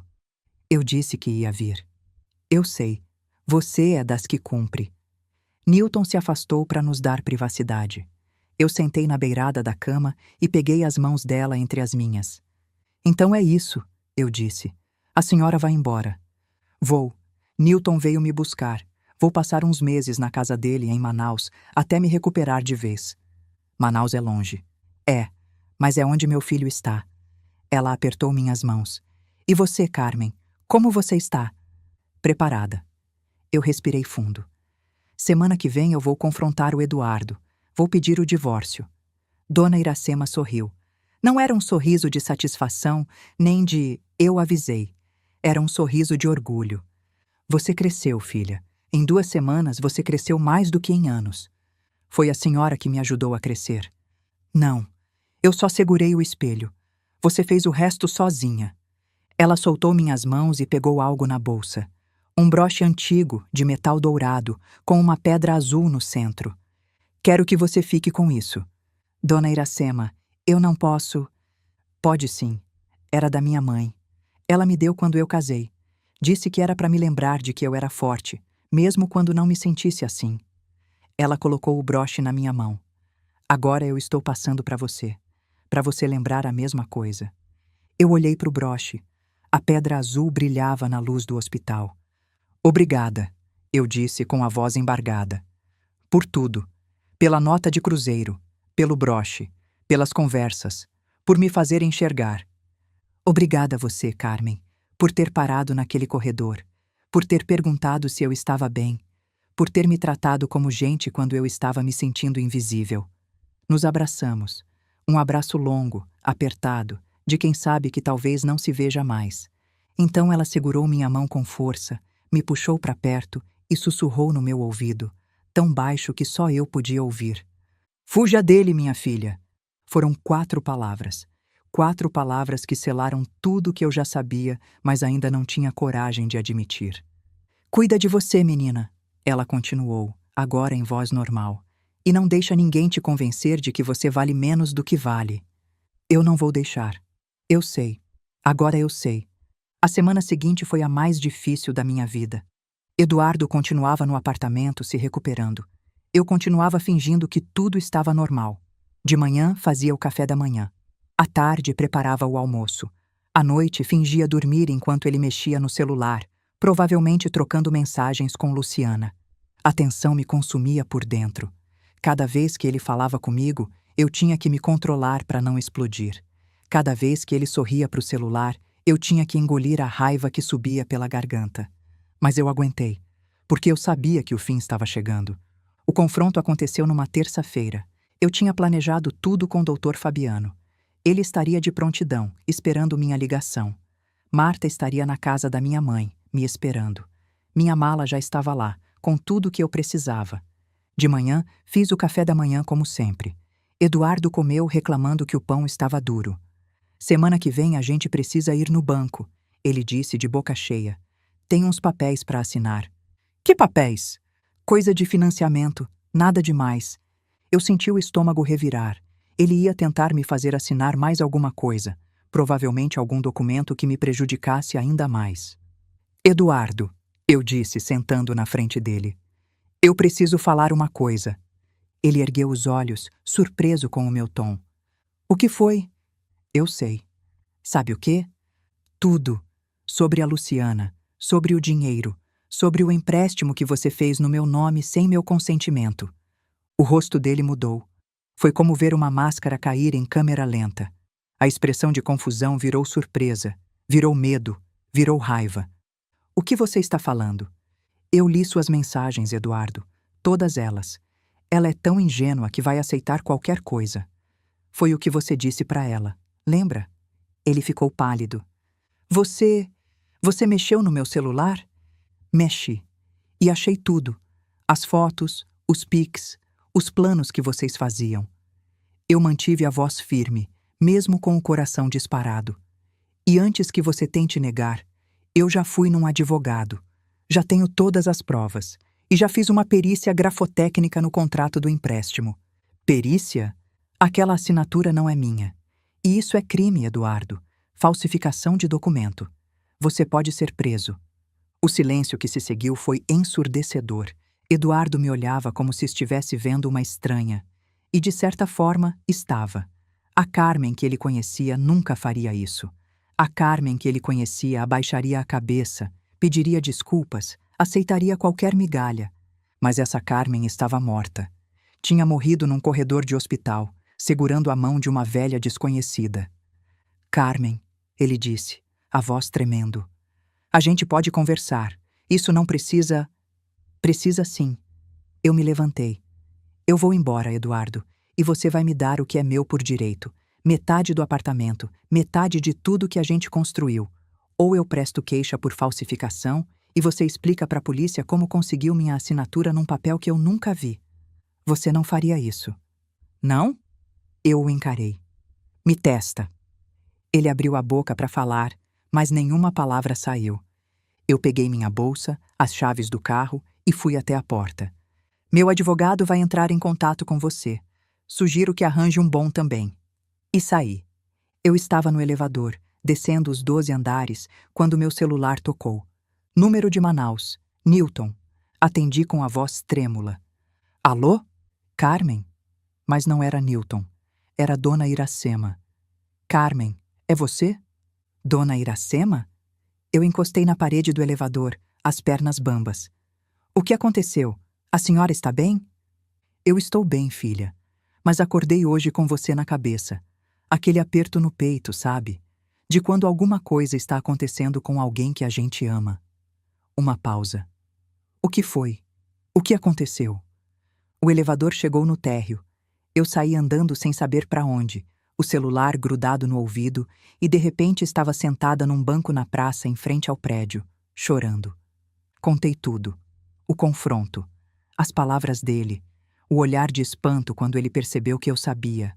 A ameaça de prisão. A porta fechando atrás de mim. Dona Iracema ouviu em silêncio.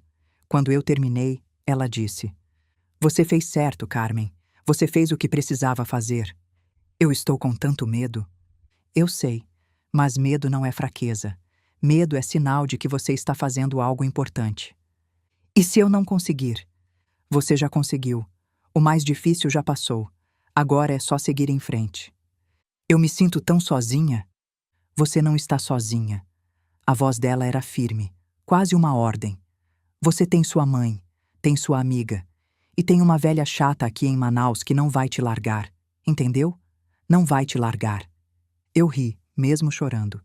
Velha chata é apelido carinhoso. É o único que eu aceito. Ela fez uma pausa. Agora vai para casa da sua mãe. Toma um chá. Chora o que precisar chorar. E amanhã você levanta e continua lutando. Combinado? Combinado. E Carmen, o quê? Eu tenho orgulho de você. Muito orgulho. Desliguei o celular e fiquei ali, sentada no banco da praça, olhando para o prédio onde eu tinha morado por quase 3 décadas. O prédio que não era mais meu lar. O prédio onde ficava o homem que eu achava que conhecia. Dona Iracema tinha razão. Eu não estava sozinha. Nunca tinha estado. Levantei do banco, sequei as lágrimas e fui para a casa da minha mãe. Os dias seguintes foram um furacão. Eduardo tentou me ligar dezenas de vezes. Mandou mensagens implorando, ameaçando, prometendo que ia mudar. Eu não respondi nenhuma. Valéria, minha ex-sogra, apareceu na casa da minha mãe no 3º dia. Eu estava na cozinha quando ouvi a campainha. Minha mãe foi atender. Do corredor, eu ouvi a voz estridente que eu conhecia tão bem. Onde está a Carmen? Eu sei que ela está aqui. Preciso falar com ela. Fui até a porta. Valéria estava no batente, impecável como sempre. Tailleur bege, bolsa de grife, expressão de desprezo. Dona Valéria, Carmen. Ela me olhou de cima a baixo. Podemos conversar? Em particular? Pode falar aqui mesmo. Na frente da sua mãe? Na frente da minha mãe. Valéria respirou fundo, visivelmente irritada. Está bem. Eu vim propor um acordo. Você retira as acusações contra o Eduardo, desiste do divórcio e a gente esquece que isso tudo aconteceu. E em troca? Em troca? Ela riu, como se a pergunta fosse absurda. Em troca, você continua tendo um marido, uma casa, uma vida. Uma vida de mentira.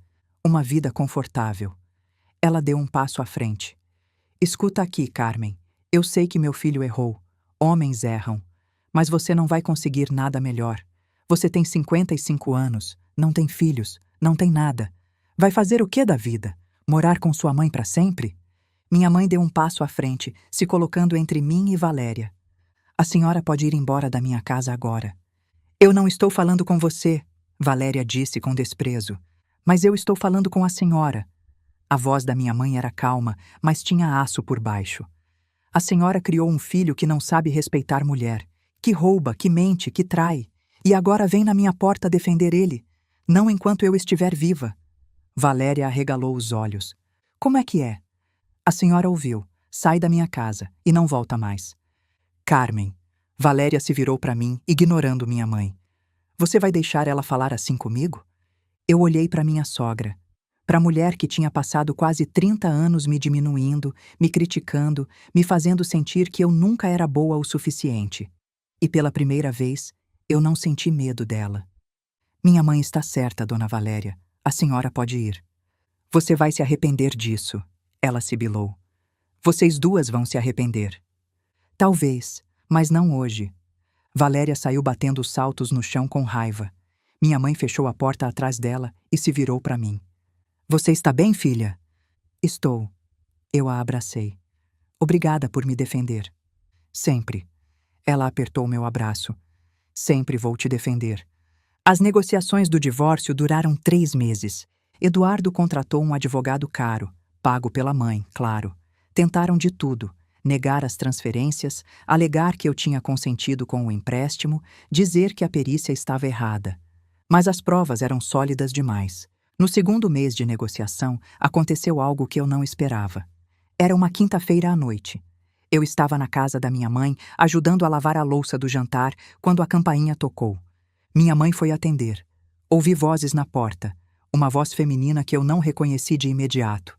Depois, minha mãe apareceu na cozinha com uma expressão estranha.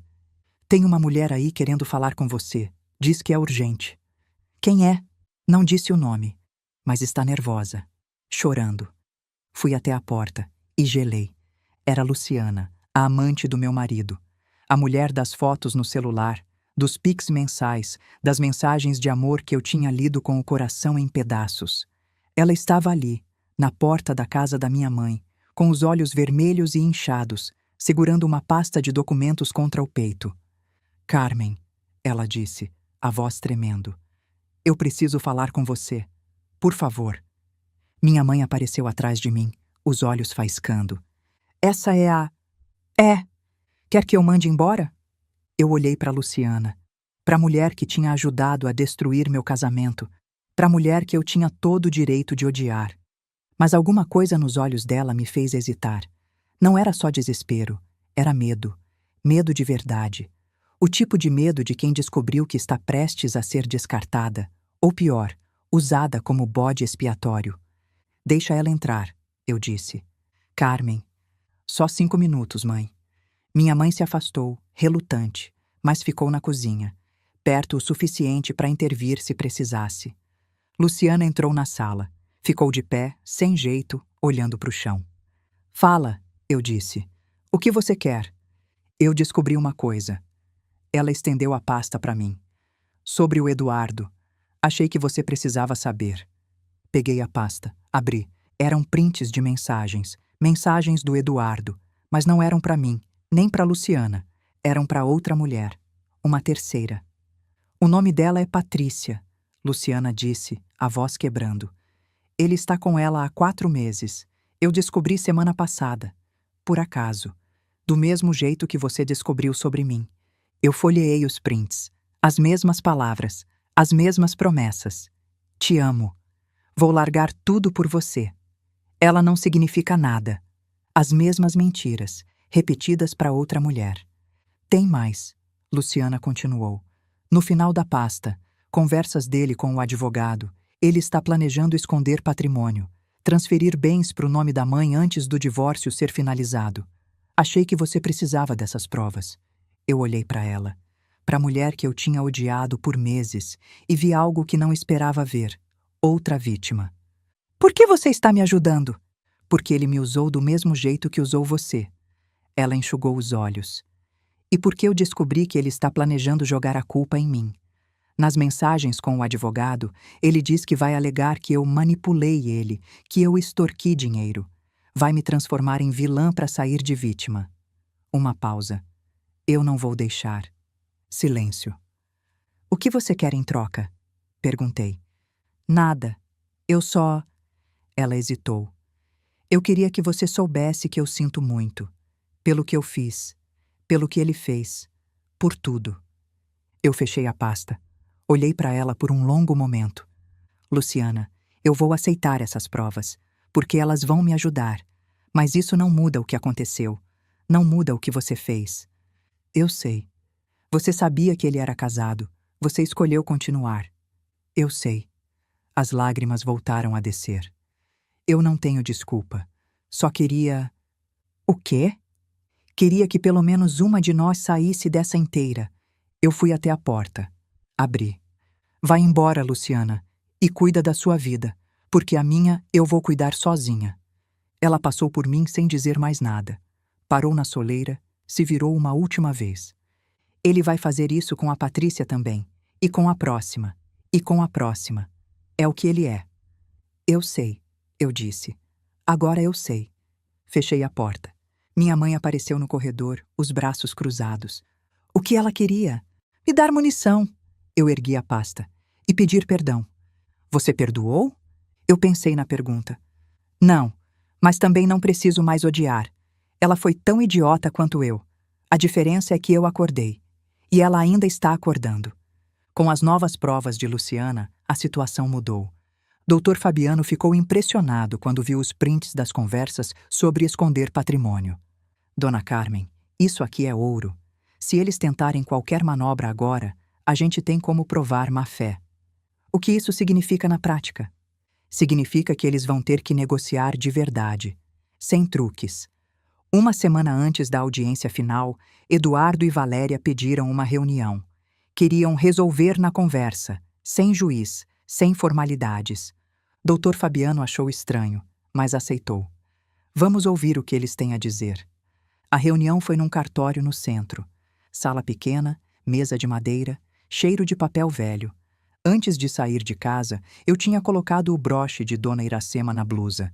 A pedra azul brilhava contra o tecido escuro. Era para me lembrar de que eu era forte, mesmo quando não me sentisse assim. Era para ela estar comigo naquele momento. Quando eu cheguei com o Dr. Fabiano, Eduardo e Valéria já estavam lá, junto com o advogado deles. Valéria usava o tailleur de sempre, o colar de pérolas, a expressão de superioridade. Carmen, ela disse como se estivesse cumprimentando a empregada. Que bom que veio. Dona Valéria, vamos direto ao ponto. Ela abriu uma pasta na mesa. Essa história já se arrastou demais. Meu filho está disposto a fazer um acordo generoso. Você fica com o carro e 20% do apartamento. Em troca, desiste de todas as acusações. Eu olhei para ela, depois para Eduardo, que evitava meus olhos, depois de volta para Valéria. 20%. É mais do que você merece, considerando que você não trabalhou para comprar aquele apartamento. Eu trabalhei 18 anos na mesma empresa, paguei metade das contas daquela casa, e seu filho falsificou minha assinatura num empréstimo de 30 mil reais. Isso é mentira, Eduardo disse, finalmente me olhando. Você assinou aquele papel. Eu tenho a perícia grafotécnica que prova o contrário. Silêncio. Valéria se inclinou para frente, os olhos estreitando. Você não tem coragem de ir até o fim com isso. Você nunca teve coragem para nada. Eu abri minha própria pasta. Coloquei os documentos na mesa, um por um. A perícia grafotécnica, os extratos bancários mostrando os PIX para Luciana e os prints novos, as conversas sobre esconder patrimônio. Reconhece isso, Eduardo? Eu apontei para os prints. São suas conversas com o Dr. Mendes, planejando transferir o carro para o nome da sua mãe antes da audiência, planejando esconder a conta poupança, planejando me deixar sem nada. Eduardo ficou branco. Valéria pegou os papéis, leu, ficou mais branca ainda. Onde você conseguiu isso? Isso importa? Eu me levantei. Dona Valéria, a senhora passou quase 30 anos me tratando como se eu fosse inferior, me chamando de inadequada, de sem classe, de pouca coisa. E durante todo esse tempo, a senhora estava criando isso. Apontei para Eduardo. Um mentiroso, um ladrão, um homem que trai a esposa, trai a amante, e agora está planejando trair a própria mãe. Como é que é? Valéria se virou para o filho. Mãe, ela está mentindo, ela... Leia os prints, Dona Valéria. Leia o que seu filho escreveu. A velha vai emprestar o dinheiro, ela sempre empresta. Depois eu dou um jeito de não pagar. Eu olhei para ela com algo parecido com pena. A velha é a senhora. É assim que ele fala de você quando você não está ouvindo. Valéria leu os prints. A cor sumiu do rosto dela. As mãos começaram a tremer. Eduardo, isso é verdade? Mãe, deixa eu explicar. Eu peguei minha pasta. Olhei para o Dr. Fabiano. Acho que já terminamos aqui. Fomos embora. Na porta me virei uma última vez. Dona Valéria, a senhora criou um ladrão.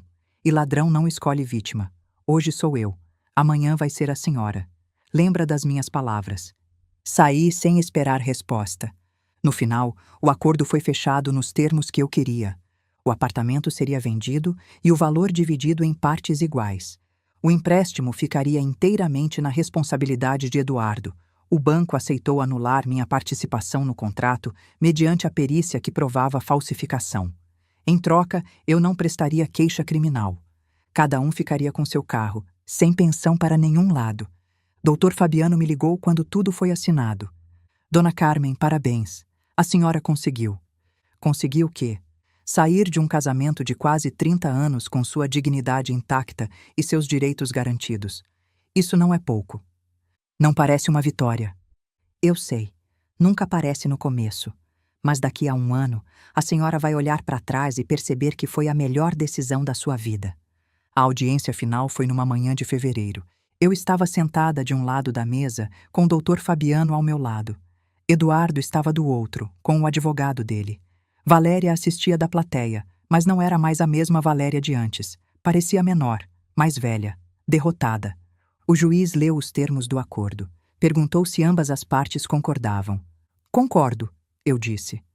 Concordo, Eduardo disse sem me olhar. Assinamos os papéis. Minha mão estava firme. Quando tudo terminou, eu me levantei e fui até a porta. Marta estava esperando do lado de fora, como tinha prometido. E aí? Ela perguntou ansiosa. Acabou. Acabou como? Você conseguiu? Consegui. Ela me abraçou ali mesmo, no corredor do fórum, sem se importar com quem estava vendo. Eu sabia! Eu sabia que você ia conseguir! Eu retribuí o abraço, sentindo um peso enorme sair dos meus ombros. Vamos embora, eu disse. Quero tomar um café. Café nada. Isso pede champanhe. Saímos do fórum de braços dados. Eu não olhei para trás. Uma semana depois da audiência, Dona Iracema me ligou. Era tarde da noite. Eu estava quase dormindo quando o celular tocou. Número de Manaus. Alô? Carmen? A voz dela estava mais fraca do que eu lembrava, mais cansada. Desculpa ligar tão tarde. Eu não conseguia dormir e precisava ouvir sua voz. Dona Iracema! Eu sentei na cama, o coração acelerando. Está tudo bem? A senhora está passando mal? Não, filha, só velha, velha e teimosa e com saudade. A senhora me assustou. Desculpa.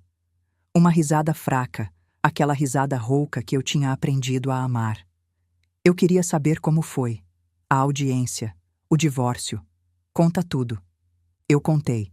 Contei sobre a audiência, sobre os papéis assinados, sobre Valéria derrotada na plateia.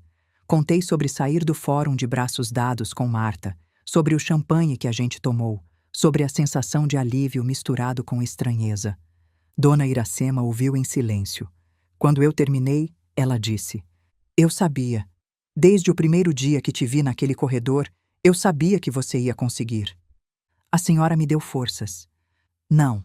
Eu só mostrei as forças que você já tinha. A diferença é grande. Ficamos em silêncio por um momento. Eu ouvia a respiração dela do outro lado da linha, um pouco pesada, um pouco irregular. Dona Iracema, a senhora está bem mesmo?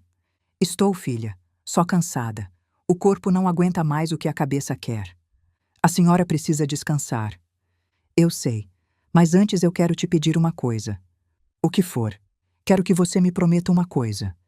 Eu apertei o celular contra o ouvido. O que é? Promete que você vai lembrar, todo dia, toda manhã quando acordar, que você é ouro, não papel, não cruzeiro velho. Ouro. Promete? Eu senti as lágrimas descendo. Eu prometo. Promete que não vai deixar ninguém te convencer do contrário. Nunca mais. Eu prometo, Dona Iracema. E promete que quando eu for, você não vai ficar triste demais. Vai ficar feliz que a gente se encontrou, que a gente teve esse tempo juntas, tá bom? Dona Iracema. A voz não saía. A senhora está... Estou velha, filha. E velha sabe quando o tempo está chegando. A voz dela era calma, quase serena. Não fica triste. Eu vivi muito, amei muito. E no final, ainda consegui ajudar uma moça teimosa a abrir os olhos. Que mais eu podia querer? Eu queria ter mais tempo com a senhora. A gente teve o tempo que precisava ter. Às vezes é assim. Os anjos passam rápido, mas deixam marca. Silêncio. Agora vai dormir, Carmen. E amanhã, quando acordar, lembra. Você é ouro. Eu sou ouro, eu repeti chorando. Isso. Boa noite, minha filha. Boa noite, Dona Iracema. Ela desligou. Eu fiquei acordada a noite inteira, segurando o celular, com um pressentimento que eu não queria nomear. 2 semanas depois, recebi a ligação que eu estava temendo. Era Newton. Carmen. A voz dele estava diferente, pesada. Eu tenho uma notícia difícil. Eu senti o estômago afundar. O que aconteceu? Minha mãe faleceu ontem à noite. Foi dormindo, tranquila. Não sofreu. O mundo parou. Eu fiquei em silêncio por tanto tempo que Newton perguntou se eu ainda estava na linha. Estou, eu disse com a voz embargada. Eu não sei o que dizer. Ela pediu para eu te avisar. Disse que você ia querer saber. E deixou uma coisa para você. O que ela deixou? Um envelope. Disse que você ia entender. O velório foi numa capela pequena em Ribeirão Preto. Newton tinha trazido o corpo de volta. Minha mãe sempre quis ser enterrada aqui, ele explicou. Perto do meu pai. Ela dizia que tinham passado 52 anos juntos em vida. Não ia ser a morte que ia separar. A capela ficava num cemitério antigo, daqueles com árvores centenárias e túmulos de mármore desgastados pelo tempo. O dia estava cinzento, com aquela luz difusa que parece vir de lugar nenhum. Eu fui com minha mãe.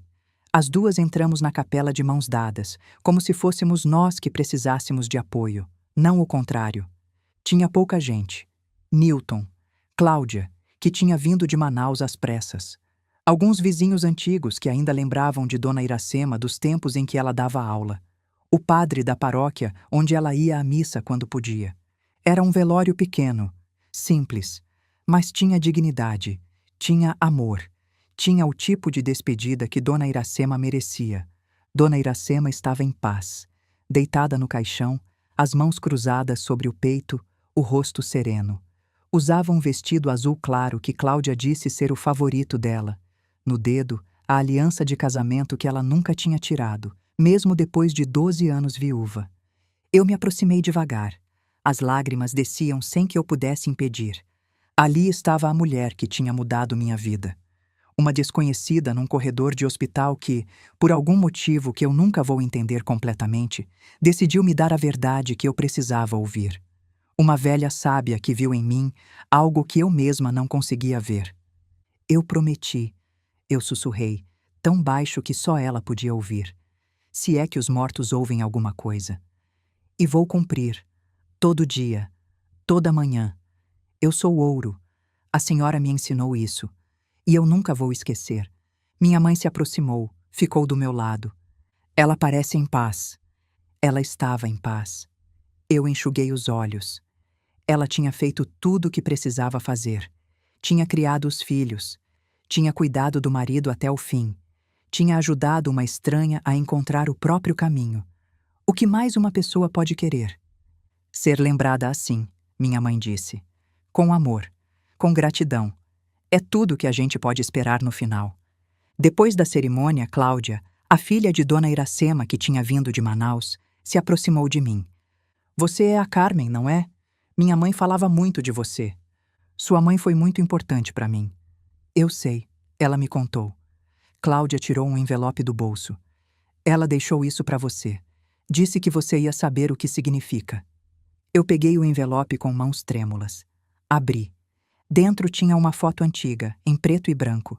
Dona Iracema jovem, devia ter uns 25 anos. Sorrindo, cabelo solto ao vento, olhar cheio de vida. No verso, com letra tremida mas legível, para Carmen. Você foi o copo de suco que salvou meus últimos dias. Eu fui a nota velha que abriu seus olhos. Estamos quites. Agora vai e vive. Vive por você e um pouquinho por mim também. Com amor, sua velha chata. Eu li e reli. As lágrimas caíam na foto, mas eu não me importava. Minha mãe se aproximou, leu por cima do meu ombro. Que mulher essa Iracema! A senhora ia gostar dela, mãe. Eu já gosto. Qualquer pessoa que cuida da minha filha quando eu não estou perto é minha amiga. Eu guardei a foto no bolso, junto com a nota de cruzeiro que eu carregava desde aquele dia no hospital. Agora eram 3 relíquias: a nota, o broche e a foto. 3 pedaços de Dona Iracema que iam comigo para sempre. No caminho de volta do cemitério, eu pensei no que ela tinha escrito. Agora vai e vive. Era um comando, uma ordem, uma bênção. Dona Iracema tinha me dado permissão para seguir em frente, para deixar o passado para trás, para construir uma vida nova. E era exatamente isso que eu ia fazer. As semanas seguintes foram de reconstrução. Com o dinheiro da venda do apartamento, eu comprei um lugar só meu. Um apartamento pequeno, de 1 quarto, num bairro simples, mas seguro. Não era luxuoso, não era grande, mas era meu. Comprado com meu dinheiro, no meu nome. A primeira noite que eu dormi lá, sozinha, eu não consegui dormir de tanta felicidade. Aos poucos, fui montando minha vida de novo.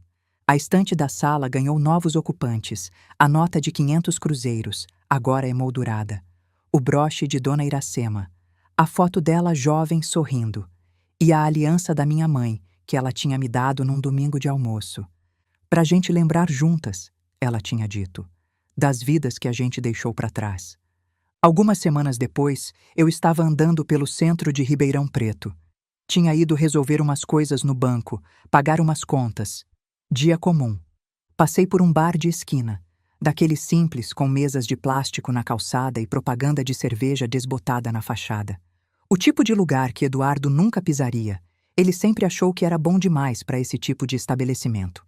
Olhei para dentro por acaso e gelei. Eduardo estava lá, sozinho, numa mesa do fundo. Quase não reconheci. A barba estava por fazer, grisalha e irregular. A roupa estava amassada. Uma camisa que eu lembrava de ter passado dezenas de vezes, agora manchada e mal cuidada. Os ombros estavam curvados, como se carregassem um peso invisível.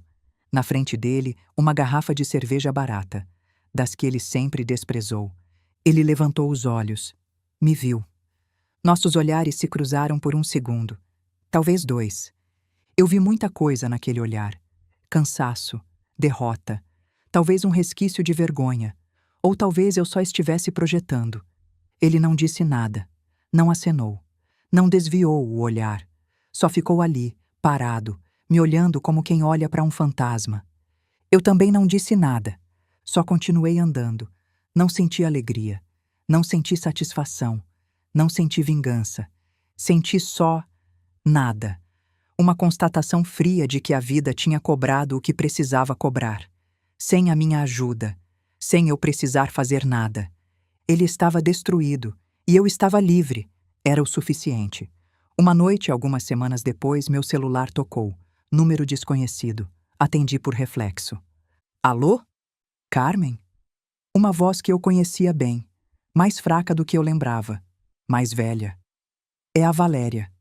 Eu fiquei em silêncio por um momento.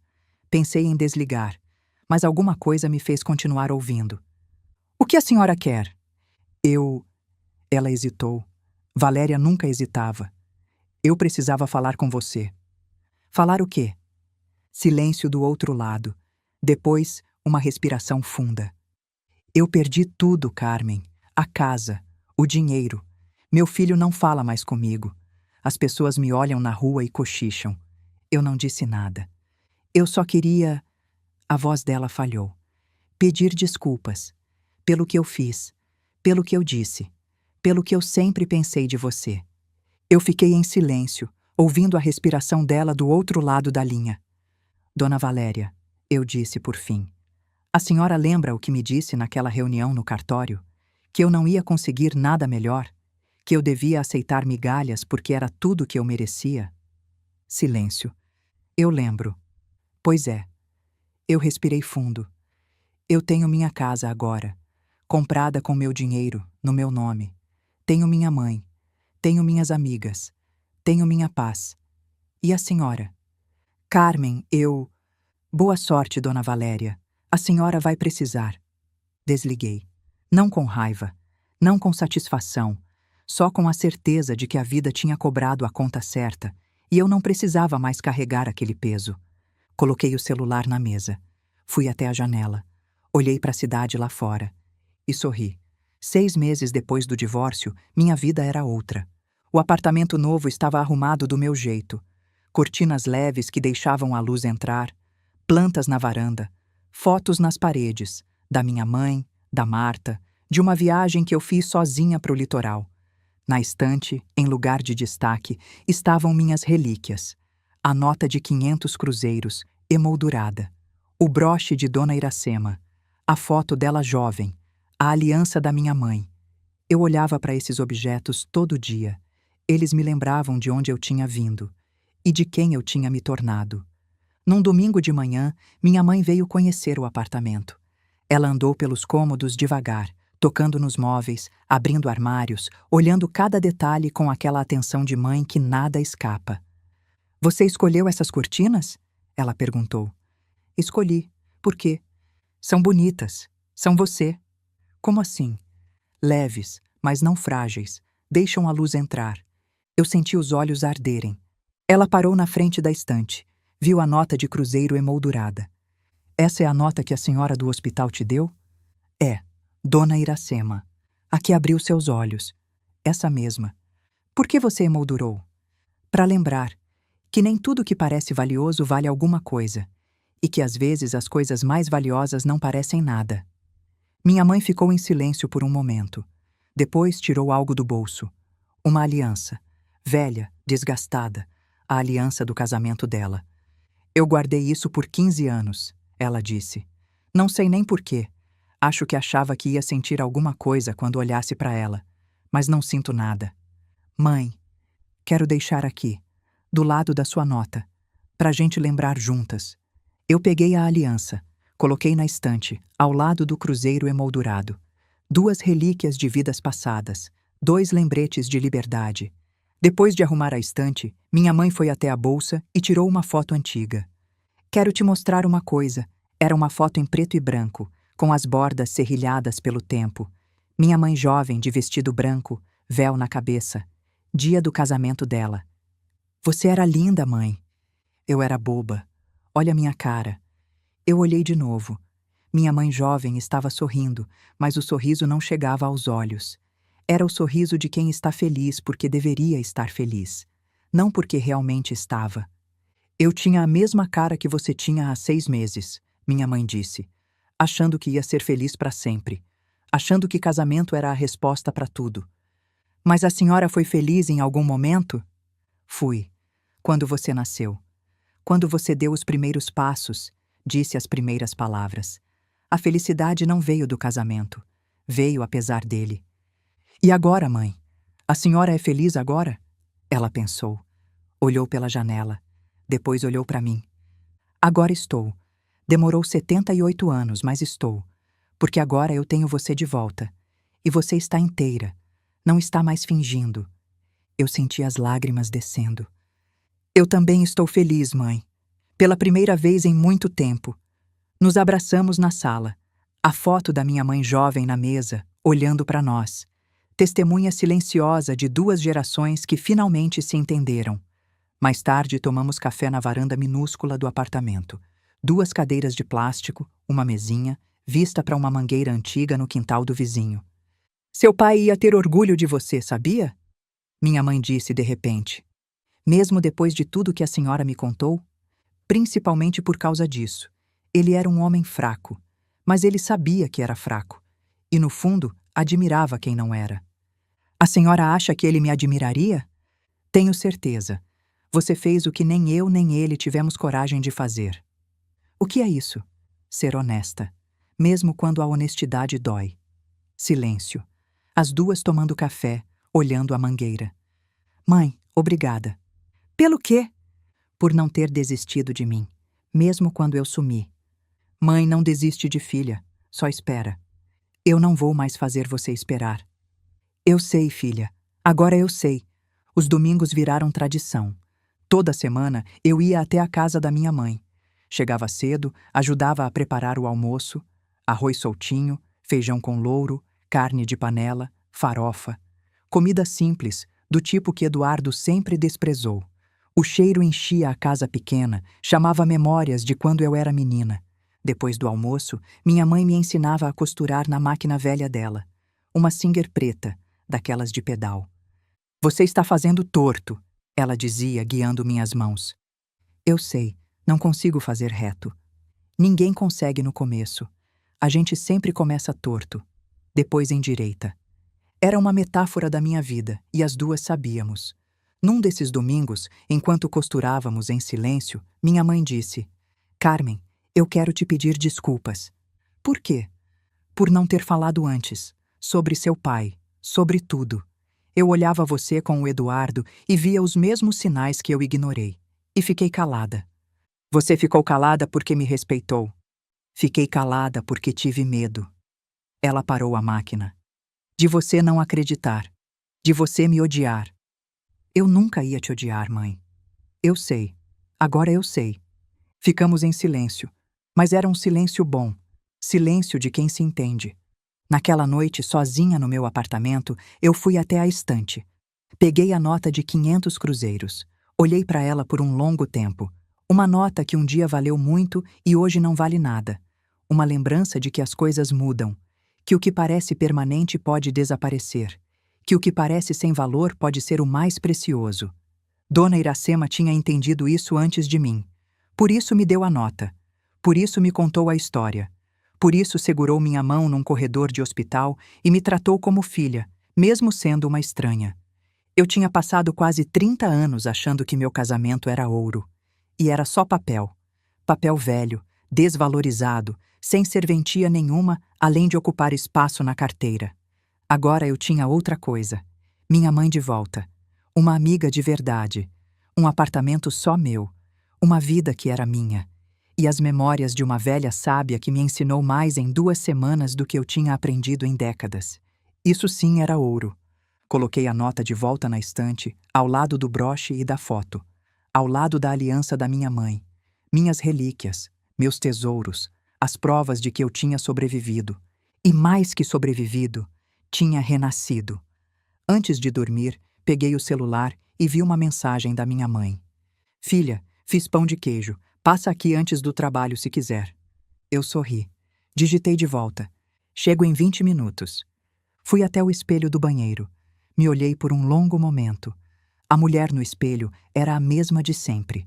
Mesmos olhos castanhos, mesmo cabelo que já mostrava alguns fios brancos, mesmas rugas que o tempo tinha desenhado ao redor dos olhos e da boca. 55 anos de vida marcados na pele, nas mãos, nos ombros que tinham carregado tanto peso. Mas tinha algo diferente. Uma firmeza no olhar que não estava lá antes. Uma certeza. Uma paz que eu não sentia há décadas. E uma coisa que eu tinha perdido há muito tempo. Raízes. Eu tinha voltado a ter raízes. Raízes na casa da minha mãe, na amizade da Marta, na memória de Dona Iracema. Raízes em mim mesma, na mulher que eu estava descobrindo que sempre fui, debaixo de todas as camadas que o casamento tinha depositado. Sorri para o meu próprio reflexo. Vamos lá, Carmen. Dia novo, vida nova e pão de queijo da mãe. Saí do apartamento. A porta fechou atrás de mim com um clique suave. O sol da manhã batia no meu rosto. O ar estava fresco, cheirando a café das padarias abrindo, a começo. Eu desci as escadas sem pressa. Pela primeira vez em muito tempo, não estava correndo para lugar nenhum. E agora, toda manhã quando acordo, eu lembro da promessa que fiz para uma velha teimosa numa ligação de madrugada. Você é ouro. Promete que não vai esquecer? Eu prometi. E cumpro todo dia. Olho para a nota de cruzeiro na estante, para a foto da Iracema sorrindo, para o broche que ela me deixou e repito para mim mesma. Algumas coisas parecem valiosas, mas são só papel. Outras parecem nada, mas valem tudo. Eu era o papel. Agora sou o ouro. Eu não perdi um marido. Eu recuperei uma vida. FIM. Se você chegou até aqui, obrigada por me ouvir. Obrigada por ficar comigo até o final dessa história que, de certa forma, também pode ser a sua, ou a da sua mãe, ou a da sua vizinha, ou a de alguém que você conhece e que ainda não teve coragem de dar o primeiro passo. Sabe o que eu aprendi? Que a gente passa a vida inteira cuidando dos outros e esquece de cuidar da gente. Que a gente aceita migalhas achando que é banquete. Que a gente se diminui tanto para caber no espaço que os outros deixam, que um dia acorda e não sabe mais quem é. Mas nunca é tarde. Nunca. Se uma mulher de 55 anos conseguiu recomeçar, você também consegue. Se essa história tocou você de alguma forma, deixa seu like aqui embaixo. Se inscrevendo no canal e ativando o sininho, você me ajuda a continuar contando histórias como essa. Histórias de mulheres reais, com dores reais, mas também com vitórias reais. E se você conhece alguém que precisa ouvir isso hoje, compartilha. Às vezes uma história é tudo que uma pessoa precisa para encontrar a coragem que estava faltando. Cuida de você e lembra, você é ouro. Não deixa ninguém te convencer do contrário.